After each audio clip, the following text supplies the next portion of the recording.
শীতকালে আমরা সবাই পিঠা পছন্দ করে থাকি, আর সেই পিঠাটা যদি হয় একদম মনের মতো তাহলে তো আর কোনো কথাই নেই। আসসালামু আলাইকুম everyone, welcome to my channel. আজকে আমি আপনাদের সাথে অনেক মজার একটি পিঠা রেসিপি শেয়ার করব।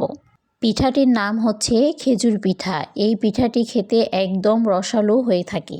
চলুন আমরা পিঠা তৈরির রেসিপিটি দেখে নিই। এখানে প্রথমে আমরা পিঠা তৈরির জন্য খামির তৈরি করে নেব।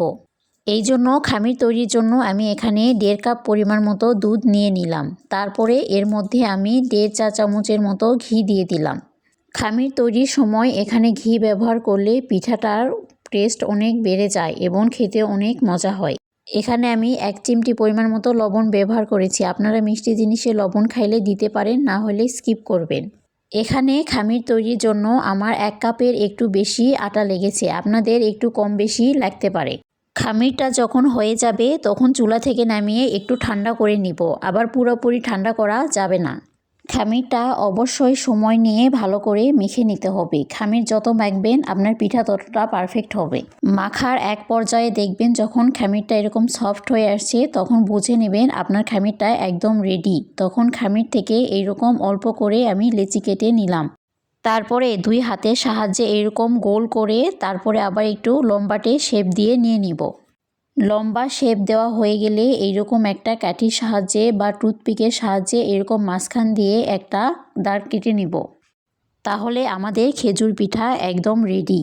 আমি আরেকটা পিঠা আপনাদেরকে বানিয়ে দেখাচ্ছি, দেখলেই বুঝতে পারবেন যে পিঠাটা কিভাবে বানাতে হবে। এরকম গোল করে একটু লম্বাটে শেপ দিয়ে পিঠাটা বানিয়ে নিতে হবে।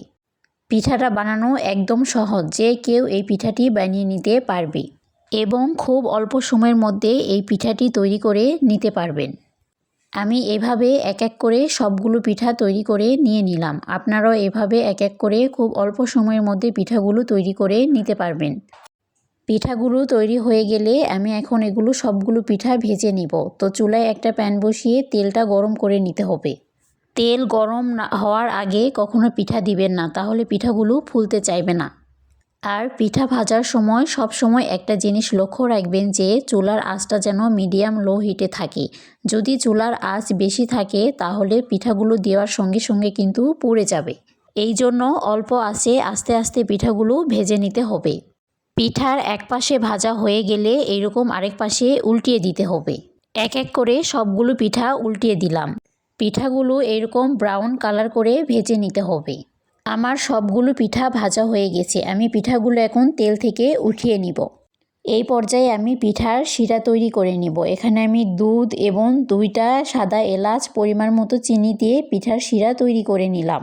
এখানে আমি এক পাশে পিঠাগুলো ভেজে রেখে দিয়েছিলাম। আমি দেখাচ্ছি, দেখেন আমার পিঠাগুলো কতটা ভাজার পরে মুচমুচে হয়েছে। আমি একটা পিঠা ভেঙে দেখাচ্ছি, ভিতরে অনেক সফট হয়েছে।